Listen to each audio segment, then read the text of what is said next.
감사합니다. 복음주간 첫 시간으로 지난주에 오병이어 사건을 통해 이제 신앙이 뭔가 하는 것들을 살펴봤습니다. 중요한 내용입니다. 쉬운 내용이지만 간단하게 좀 복기를 해보시면 좋을 것 같아요. 자, 이 사건에 등장한 사람들은 대단한 사람들이죠. 당신은 오늘날과 달리 도보로 이동하던데 척박한 환경인 유대에서 예수님을 만나겠다는 진심, 각오를 갖고 왔던 사람들입니다. 이들은 그늘 하나 없는 들판에서 최소 6시간 정도는 예수님 말씀에 귀를 기울였던 그런 사람들입니다.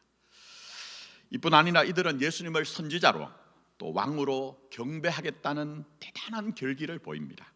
그러나 예수님은 그들의 환호와 인정을 거절하고 그들 곁을 떠나셨습니다. 하지만 이들은 포기가 아니라 배를 마련해 갈릴리를 건너 예수님을 찾아왔습니다. 이런 대단한 사람들에게 예수님은 칭찬하지 않습니다. 예수님은 내가 진실로 너희에게 이르노니 너희가 나를 찾는 것은 표적을 본 까닭이 아니요 떡을 먹고 배부른 까닭이로다, 그렇게 일갈하십니다. 예수님 말씀의 의중은 너희가 스스로 생각해봐라. 너희가 왜 이토록 나를 쫓아다니냐? 정말 나를 하나님이 보내신 선지자로 너희를 통치하는 하나님 나라의 왕으로 인정하기 때문에 나를 쫓아다니는 것이냐? 정말 그런 것이냐? 아니다, 내가 보기에는 실상은 내가 먹인 그 떡 때문에, 빵 때문에 그런 것이 아니냐. 나를 따라오면 너희의 만족을 채워줄 것으로 기대하기 때문에 나를 따른다면 그건 나를 믿는 믿음 때문이 아니라 너희 만족을 위한 믿음일 뿐이다. 그 정도가 되면 안 된다. 그 정도가 되면 안 된다. 나를 좀 믿어달라. 이런 내용이라고 말씀드렸습니다. 기독교 신앙이 뭘까요? 가장 근본적인 것, 우리 호흡이 닿는 순간까지 놓치면 안 되는 것은 예수님 자신을 믿는 겁니다. 예수님 자신을. 그래서 제가 설명한 것이 종교는 창시자의 가르침이나 교리를 인정하고 배우고 따르면 되지만 기독교 신앙은 인격성을 띈다. 존재되는 것은 예수님 자신을 믿는 믿음으로 살아가는 것이다. 이렇게 못 박았습니다. 자, 그래서 등장한 게 뭡니까? 다른 종교에는 잘 얘기하지 않죠. 영접이라는 얘기를 합니다. 영접이라는 얘기. 영접은 인격과 인격이 만나는 사건에서 일어나는 거예요. 인격과 인격이. 두 측면의 영접이 있다고 했죠. 자, 한 측면은 신앙의 출발으로서 예수님을 내 전 존재, 전 인격으로 받아들이는 리시브 차원의 영접이 있다. 그렇게 이제 말씀드렸습니다. 자, 이것을 이제 이해를 하기 위해서 예를 듭니다. 저는 늘 이제 설교가 시간이 부족하고 다 설명할 수 없어서 좀 이어갑니다. 자, 전임지에서 웨딩 사업을 크게 하시던 집사님 부부가 계셨어요. 근데 결혼식을 하지 못한 분들 계시죠? 이제 결혼식은 하지 못하고 사신 분들 계신데 그분들에게 신청을 받아가지고 이제 합동 결혼식을 했습니다. 나이도 그렇고 사연도 제각각이에요. 그러나 동일한 것은 감격이 있더라는 겁니다. 신랑은 결혼식을 못 해줬다는 미안함과 함께 그 짐을 조금이나마 내려놓게 됐다는 마음, 신부들은 더 하더라고요. 신부들은. 그래서 화장한 얼굴이요 어지러워질 정도로 펑펑 우는 분도 계시더라고요. 그러나 생각해보면요, 결혼식 못했다고 해가지고 부부가 아닌 게 아니에요. 맞죠? 결혼식 못했다고 해서 부부가 아닌 게 아닙니다. 또 가정생활 안 했던 것도 아니에요. 그러나 왜 감격할까? 왜 감격할까? 출발이 아쉽다는 거예요. 출발이 아쉽다는 겁니다. 이는 예수님을 주와 그리스도로 받아들이는 리시브 차원의 영접도 마찬가지입니다. 제가 우리 교회는 여러 사정이 있어서 새가족 성경 공부를 제가 직접 하지 못했어요. 정현숙 목사님이 인도를 하시는데 전임지에서는 직접 했습니다. 새가족들에게 예수님을 주와 그리스도로 영접하는 리시브 차원의 복음의 내용을 설명하고 기도하도록 도와드렸습니다. 그뿐만 아니라 전도가 참 많이 됐거든요. 그뿐만 아니라 예를 들면 모태신자처럼 태어나 보니 믿는 것이 운명인 분들이 계세요. 안 믿을 수 없는 분들이 계세요. 근데 제가 설명드렸던 것처럼 하지 못했던 결혼식처럼 뭔가 믿기는 믿는데 내가 내 확신을 인정하는 그런 기회가 없었던 분들이 계시더라는 겁니다. 그분들에게는 좀 내용을 바꿔가지고 복음의 내용을 설명하고 영접하는 시간을 꼭 가졌습니다. 자, 그러나 아셔야 되는 게 있어요. 그게 뭡니까? 결혼식보다 더 중요한 건 뭡니까? 결혼식보다 더 중요한 거는 결혼 생활이죠. 아무리 화려하게 결혼식을 했다고 해도 그 다음부터는 서로 배려하지 않는다고 하면 그건 문제가 있습니다. 그래서 리시브 차원의 어떤 우리가 영접하는 것도 중요하지만 우리의 삶 속에서 날마다 주님을 환영하고 주님과 함께 살아가는, 교제하며 살아가는 삶이 중요하죠. 그래서 지난주에 제가 했던 영접의 기도가 또 하나 더 있죠. 웰컴 차원의 영접이 있습니다. 자, 이렇게 영접 시간을 제가 마련한 이유가 있습니다. 다시 한번 말씀드립니다. 기독교 신앙은 그저 뭘 많이 배워 안다는 것 아니에요. 존재되는 것은 인격성을 띠고 있습니다. 지금도 살아계시며 역사하시며 나와 함께 가자고 하는 그 예수님과 함께 살아가는 것이 굉장히 중요합니다. 그런데 제가 지금까지 목회를 해보면 그런 신앙이 아니고 정말 성경에서 얘기하는 예수님과 인격성을 띤 관계 속에서 믿는 믿음이 아니어도 얼마든지 가능한 어떤 내용들을 믿음으로 착각하며 살아가는 분들이 굉장히 많더라는 거예요. 그래서 제가 금주부터 해서 하나하나 좀 이제 그걸 벗겨내고 우리의 신앙이 어떻게 돼야 될까 설명하는데요. 그 가운데 하나가 교회 활동을 믿음으로 착각하는 경우가 있습니다. 교회 활동은 하나의 기회일 뿐입니다. 교회 활동은 신앙의 기회가 될 뿐입니다. 진정한 신앙은 결론적으로 말씀드리면 예수님을 주와 그리스도로 인정하는, 좀 총합적으로 얘기하면 예수님을 자신의 삶의 절대적 파트너로 인정하는 그런 신앙 내용이 있어야 된다는 겁니다.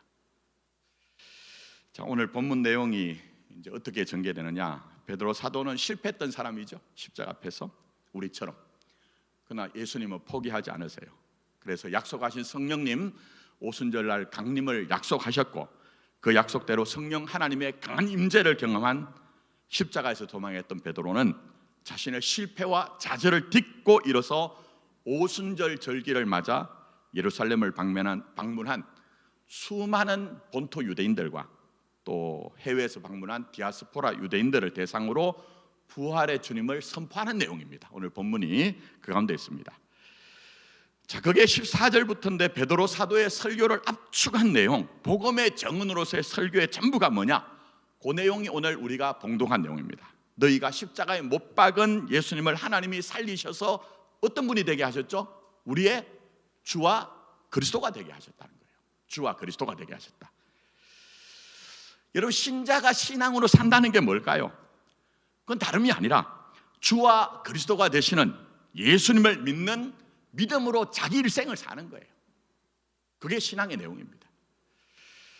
다시 한 번 말씀드립니다. 우리 신앙은 우리의 주와 그리스도가 되시는 예수님을 믿는 믿음으로 자기 삶을 사는 겁니다. 일단 주 그리스도라는 의미는 다음 주부터 하나하나 제가 설명드리기로 하고, 일단 제가 말씀드린 예수님을 내 삶의 절대적인 파트너로 살아간다는 의미를 이해하기 위해서는요, 오늘 베드로 사도의 설교를 들은 이들의 반응을 보셔야 됩니다. 맥락을 잃어버린 성경은 진짜 문제가 생깁니다. 자, 그래서 한번 보겠습니다. 37절 한번 보십시오. 자, 이들이 이렇게 얘기합니다. 그들이 이 말을 듣고, 이 말이 뭡니까? 주와 그리스도가 되시는 예수님에 대한 선포를 듣고 마음에 찔려 베드로와 다른 사도들에게 물어 이르되 형제들아 우리가 어찌할꼬? 이렇게 얘기합니다. 자, 이 반응은 그냥 그렇다고 여기실 것이 아니라 사실 여기 사도행전 2장에 나온 이제 유대인들이나 해외에서 방문한 디아스포라 유대인들은 어쩌면 예수님의 십자가 사건에 직접 연관된 사람들이 아닙니다. 특히 해외에서 온 디아스포라 유대인들은 더 그런 사람들이겠죠. 어쩌면 이들은 소문으로 예수님 얘기를 들었을 거예요. 무엇보다 로마의 속주였던 이 유대에서 로마로부터 독립을 쟁취하기 위해서 전부터 엄청나게 사람들이 많이 한걸냈습니다. 그런 사람들 가운데는 자칭 메시아들이 있었어요. 자칭 메시아들이. 그런 사람들은 잡히면 당연히 십자가에 죽었거든요. 매달려가지고. 그럼 이 사람들이 생각할 때 예수는 어떤 사람입니까? 과거에도 십자가형에 죽은 정치범의 한 사람 정도로 그렇게 이해했던 것. 다르게 얘기하면요, 예수님은 자신들과 전혀 상관없는, 자신들의 인생의 절대적인 분이 아니었다는 거예요. 절대적인 분이 아니었다는 거예요. 그냥 우리로 얘기하면 아무개 씨, 아무개 씨, 뉴스의 한 토막을 장식하는 사람, 이 정도였다는 겁니다. 그러나 이들이 베드로 사도의 구속사의 바탕을 둔 그 설교를 통해 예수님이 주와 그리스도가 되신다는 그 진리를 알게 됩니다.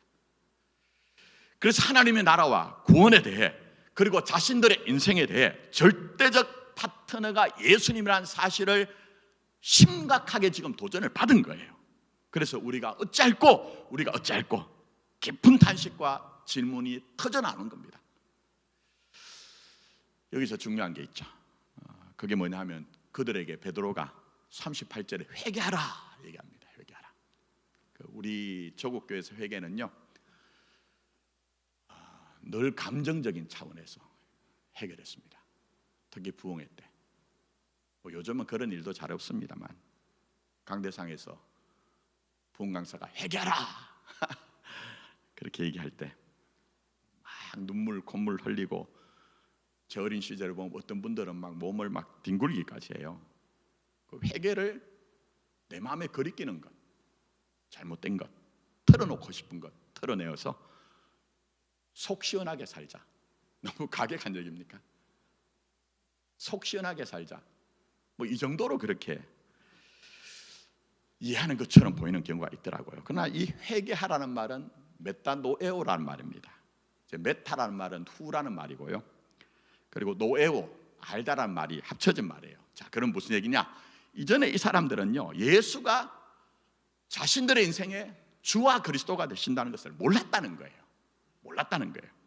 그러나 어떤 기회가 돼서 오늘 본문을 얘기하면 베드로 사도의 그 설교를 통해, 정언을 통해 이제는 예수님이 자신의 인생에 주와 그리스도가 되신다. 내 인생의 절대적인 파트너가 되신다. 하나님 나라와 구원과 영생에 예수님이 절대적인 존재다. 그걸 인정하고 알고 인정하게 됐다는 겁니다. 그리고 그렇게 예수님께 인생의 입장이 바뀐 사람들이 모인 게 뭡니까? 그 아래 보면 뭐가 등장합니까? 교회가 등장하는 거예요. 예루살렘 교회에 세워진 교회. 그러니까 교회가 뭐냐 할 때요, 그저 사람들 많이 모인 게 교회가 아니에요. 예수님께로 자기 인생의 입장이 바뀐 사람, 그와 같이 우리를 내버려 두지 않고 내가 너의 주와 그리스도가 되겠다 하는 그 예수님을 영접함으로 말미암아 자신의 인생의 입장이 예수님께로 바뀌어진 사람들의 모임이 교회가 되는 거예요. 모임이 교회가 되는 거예요. 그걸 이제 우리에게 보여주고 있죠. 자, 그런 점에서 원래 중요한 한 해죠. 교회 설립 100주년입니다. 그 안에서 우리는 하나입니다. 그렇다면 묻습니다. 우리 교회나 우리는 주와 그리스도가 되시는 예수님을 내 인생의 절대적 파트너로 인정하고 있냐는 겁니다. 있냐는 겁니다. 섭섭한 얘기일 수 있지만 조국교회뿐만 아니라 우리 교회도 제가 센 얘기하자면 좋은 목사, 다른 사람에게 자랑할 수 있는 목사를 세워서 우리 교회를 드러내자는 것도 있었습니다. 우리는 우리 교회의 머리가 주님인 것을 말로는 인정하지만 실제적으로는 자기가 인생의 주인이 되어서 우리가 쟁투했던 세월도 있었습니다. 그건 개인적으로도 마찬가지입니다. 그러나 돌이키랍니다. 무엇보다 교회 활동은 신앙의 기회가 될 수 있지 그 자체가 믿는 게 아니에요, 여러분. 저는 그래서 예배당이 안전하지 않다고 늘 새벽에마다 외치는 사람입니다. 교회 활동이 신앙의 기회는 될 수 있으나 그 자체가 믿는 것은 아닙니다. 제 경우가 그랬습니다. 어릴 때 어쩔 수 없이 운명적으로 교회를 다녔습니다. 눈 떠보니까. 그러나 청소년기에 제가 예수님을 나의 주와 그리스도로 인정할 때까지, 제가 중생하고 거듭남을 경험하기까지는 제 속에서는요, 뭐 꼬박 교회를 나가면서도 제 마음에는 예수와 나와 무슨 상관이 있냐, 이 불만이 가득했어요. 이 불만이. 그러면서도 누가 저에게 믿냐 이러면 뭐라고 얘기했을까요? 제가 꼬맹이 시절에 뭐라고 얘기했을까요? 교회 다니고 있습니다. 교회 다니고 있습니다. 이런 얘기를 했거든요. 많은 사람들이 저처럼 교회 활동 자체를 신앙으로 오해하는 경우가 있더라고요. 신앙으로. 자, 이렇게 믿음이 없어도 교회 활동을 여전히 지속하는 이유가 있습니다. 그걸 오늘 몇 가지 간단하게 말씀드릴게요. 자, 먼저는 교회에서 경험하는 인정과 재미 때문에 그런 경우가 있습니다. 자, 교회는요, 조금만 잘해도 열심히만 하면 칭찬하는 곳입니다. 근데 인간은 인정 욕구가 있습니다. 나쁜 게 아니에요, 여러분. 그래, 그 인정 욕구를 채워주니까 교회 활동에 열심히 하는 경우가 있어요. 근본적으로 예수님을 내 인생의 파트너로, 절대적인 파트너로 삼아서 예수님과 함께 살지 않아도 교회에 와서 누리는 어떤 사람들의 인정 때문에 또 재미도 있죠. 요즘은 그렇지 않아요. 근데 과거에 제 어린 시절에 교회만큼 재미있는 곳이 없었습니다. 교회에서는 찬양단이나 또 성가대나 노래를 마음껏 할 수 있죠. 악기가 귀했던 시절에 교회 오면 기타 치고 드럼 치고 밴드 활동을 할 수 있죠. 또 문학의 밤이라고, 요즘은 사라졌습니다. 문학의 밤이라고 해서 또래들끼리 모여가지고 연극하고 신앙송하고 뭐 시화전하고, 무엇보다 또래들이 모이면 재밌잖아요. 또래들이. 특히 그 시절에는 이성을 만나기가 힘들거든요. 근데 교회 오면은 이성을 만날 수 있죠. 그러나 제가 지금 보면요, 그렇게 그 시절에 열심히 교회 다니던 친구들이요, 수많은 친구들이 교회를 안 다녀요. 안 다녀. 이제 저도 60을 코앞에 두고 있는데 가끔 그런 친구들 연락이 와서 뭐라고 얘기를 하느냐, 아유, 나도 언젠가는 교회를 나가야 되는데, 당위성을 얘기해요. 나도 언젠간 교회 나가야 되는데. 그리고 어린 시절, 좋았던 시절 추억 얘기합니다. 그렇게 되면 안 됩니다. 그렇게 되면 안 됩니다, 여러분. 이뿐 아니라 가족 때문인 경우가 있습니다. 예를 들면 부모님의 강요, 강요는 아니라고 해도 관계 때문에, 혹은 남자들 같은 경우에 아내의 협박 아닌 협박 때문에 가정평화 중요한 거죠. 그냥 기회일 뿐이지 여러분들은 예수님을 만나야 됩니다. 심지어 가족의 인정과 안심을 위해서는요, 직분도 받는 것도 봤어요. 직분도. 제가 과거에 부목사 시절에 어떤 분이 중직을 받았는데 제가 부목사로 좀 당돌하게 구원에 대한 진단하는 질문을 했더니 자기는 안 믿는데요. 깜짝 놀랐어요. 왜 그러시냐 했더니, 원래 우리 집안이 기독교 집안이고 우리 아내 집안도 다 기독교 집안이고 우리 집에 목사 장로가 몇이고 해가지고 장로 받으면 인정받기 때문에 열심히 살았습니다. 한 40년 동안 열심히 살았더니 이렇게 됐습니다. 제가 담임 목사님한테 얘기하지 못하고 그분 개인적으로 만나가지고 복음을 전거했습니다. 물론 회심했습니다. 가족은 기회가 될 뿐입니다. 여러분이 인격적으로 예수님을 주와 그리스도로 영접해야 됩니다. 예수님과 절대적인 파트너를 삼아서 그렇게 살아야 됩니다. 또 어떤 경우는 인간관계 때문이에요. 제 앞에서도 설명드렸던 내용들이에요. 솔직하게 인간관계가 좋으면 참 재밌거든요. 위로와 기쁨이 됩니다. 우리 목장 모임 하는 것도 초대교회로 돌아가기 위해서 그렇게 하는 겁니다. 그러나 그것만이 목적이 되면 안 됩니다. 지금까지 한 40년 목회 현장에 있다 보니까요, 정말 기억에 남는 아찔아찔한 그런 얘기들을 많이 듣고 살았거든요. 그 가운데 하나가 이런저런 교회 문제 일으키고 막 예배도 소홀히 하는데 어떤 분이 너무 꼴보기 싫어가지고 직격했대요. 야, 너 교회 나오지 마. 교회 왜 나와? 왜 나오냐? 했더니 하는 말이, 평생 맺었던 인간관계 때문에 나온다. 그렇게 얘기하더래요. 그렇게 되시면 안 됩니다. 망합니다. 목사이기 때문에 늘 좋은 소리 할 수 없습니다. 그렇게 되면 안 됩니다. 책임감 때문에도 나오는 경우가 있어요. 봉사를 제안받고 거절하기 힘들어서 그 외 맡은 일 때문에 교회에 빠지지 않는 경우가 있습니다. 괜찮습니다. 그냥 기회입니다. 여러분의 깊은 영혼의 문제는 책임감으로 해결할 수 없습니다. 우리의 주와 그리스도가 되시는 예수를 만나야 됩니다. 영접하고 삶 속에서 날마다 한영하며 내 삶의 희노애락 속에서 어떤 사연을 만나든지 예수님과 함께 건너가는 삶을 살아내야 된다는 거예요. 그것 아니면 책임감은 여러분의 영혼을 더 힘들게 하고 더 마르게 할 뿐입니다. 그거 꼭 아셔야 됩니다. 또 어떤 경우는 자신의 내적 감정과 연관된 경우가 있습니다. 예를 들면 불안 있죠? 그 목사들이 그딴 식으로 그렇게 복음 아닌 것을 설교단에서 얘기해가지고 성도들도 가스라이팅 된 경우가 있는데, 우리 교회 안 나오면 저주받는다, 그런 얘기 들어보셨습니까? 우리 교회 그런 얘기 들어보신 분이 없는 것이 다행입니다. 근데 그런 가스라이팅에 쏘가가지고 교회 안 다니면 저주받는다는 불안, 또 아니면 오랫동안 모태신자들은요, 근데 교회 안 나가면 그게 불편한 일이에요. 그래서 나오는 경우 여러 가지가 있죠. 또 그것 아니면 명예. 사람들이 모이면요, 늘 가치라는 것을 판단하는 기준이 생깁니다. 그건 당연한 거예요. 그리고 그 기준을 따라 가지고 명예가 발생합니다. 명예. 그건 사람이기 때문에 당연한 것이죠. 자, 그러나 명예만 목적되면 안 됩니다. 가장 위험한 것이 교회 직분입니다. 직분. 그래서 예를 들면 나는 꼭 장로가 되고 말 거야. 이렇게 되면 신앙이 굉장히 왜곡되는 경우가 있습니다. 자, 더 나가서 마지막으로 한 가지만, 다는 아니에요. 몇 가지 예를 드는데, 교회 활동이 자신의 유익과 관계가 되기 때문에 교회 활동 열심히 하는 경우가 있습니다. 자, 예를 들면 우리는 그렇지 않지만 대형 교회가 그렇다고 합니다. 그 교회 나가면 사업할 때 인맥관계 쌓고 수주할 수 있기 때문에, 연예계 종사자가 많은 교회는요, 캐스팅이 되기 위해서 나가는 경우도 있대요. 예? 저도 그런 경험이 있습니다. 그런 것은 아닐지라도 청년 사회 갈 때요, 교회 옮기는 청년들이 있죠. 그래서 물어봅니다.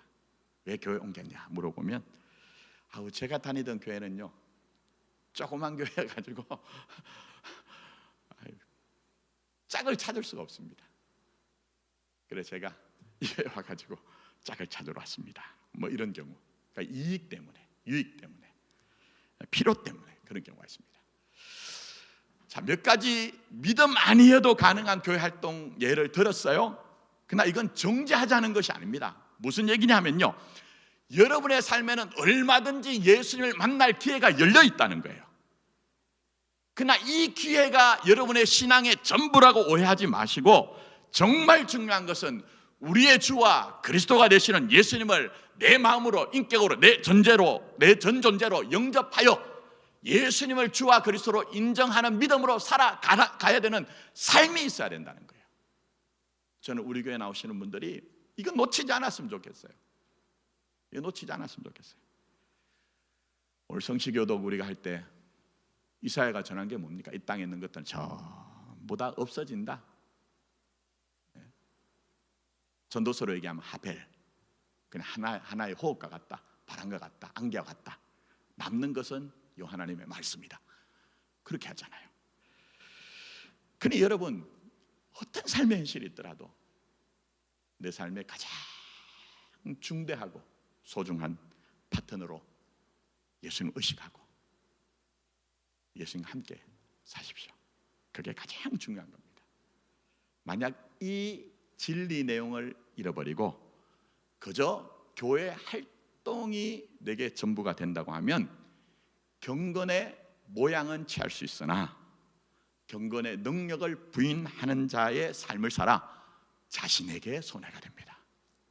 자신에게 손해가 됩니다. 누구에게 아니라. 자, 그런 점에서 오늘도 예수님은 성령님을 통해 너와 나의 관계가 절대적 파트너가 되면 좋겠다. 네 마음 문을 열면 내가 너에게 들어가 먹고 마시면서 너에게 절대적인 존재가 되어서 함께 살겠다. 그래서 초청하고 계신 거예요. 저는 지금까지 여러분이 어떤 삶의 내용을 갖고 살았든지 여러분 마음에, 인격에 예수님을 나의 주와 그리스도로 인정하여 예수님과 절대적인 관계로 예수를 믿는 믿음으로 사는 여러분이 되었으면 좋겠습니다. 그것밖에 없습니다. 이렇게 설명드리면 네 속을 어떻게 아냐? 그렇습니다, 여러분. 그것밖에 없습니다. 물론 예수님의 이런 요구는요, 여러분에게 강박이나 여러분을 얽매기 위한 것이 아니라 여러분의 자유를 위한 거예요. 여러분의 자유를 위한 것. 그 어떤 세력에서도 여러분이 넉넉하게 이기도록 하기 위해서 내가 너의 인생의 절대적인 파트너가 되어 살고 싶다, 그렇게 초청을 하고 계신 겁니다. 금주의 성경 일과가요, 제가 성경 일과를 다 못 따라요. 이 예배 1시간으로는 성경 일과가 시편 16편이죠. 그리스도의 부활을 담고 있는 그리스도의 시 중에 한 편입니다. 다윗의 시인데, 자, 거기에 8절부터 10절에 보시면 나중에 찾아보세요. 다윗이 이렇게 고백합니다. 내가 여호와를 항상 내 앞에 모시며 그가 나의 오른쪽에 계심으로 내가 흔들리지 아니하리로다.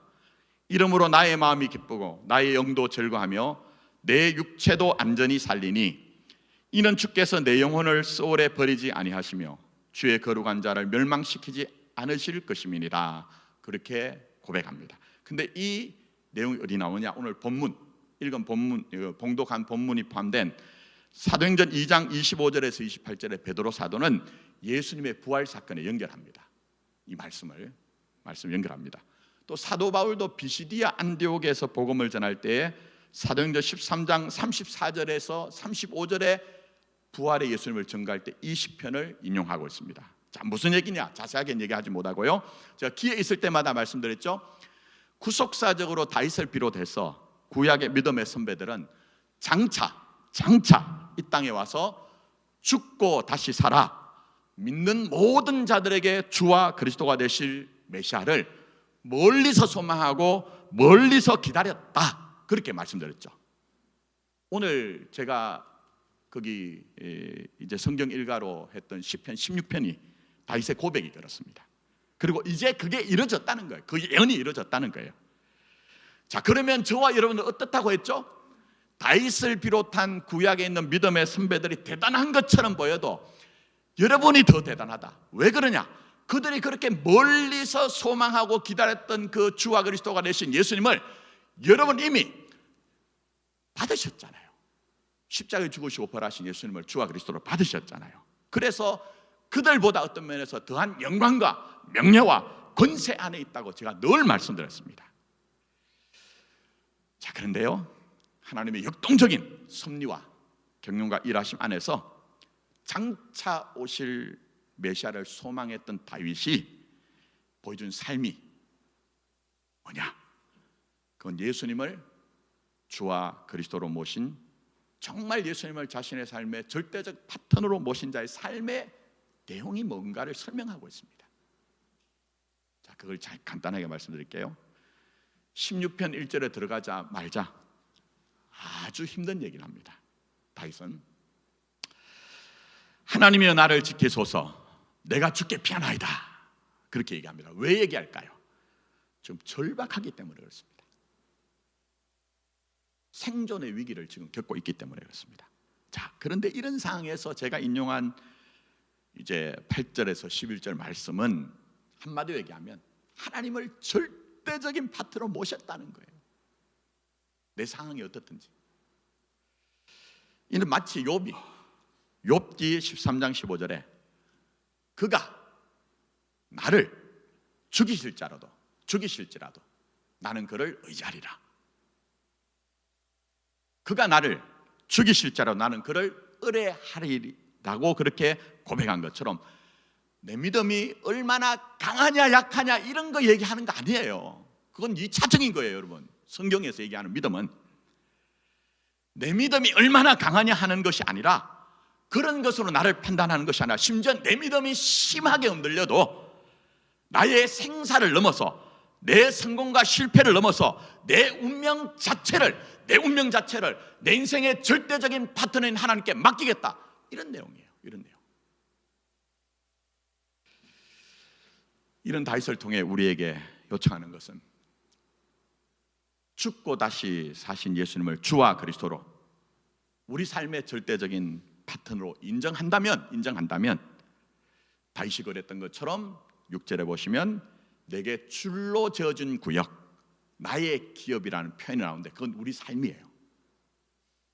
좋은 것만 아닌 우리의 삶의 현실. 그러나 뭐라고 얘기를 하느냐? 2절에 주밖에 나의 복이 없다 하였나이다 이렇게 얘기합니다. 그러니까 무슨 얘기입니까, 여러분?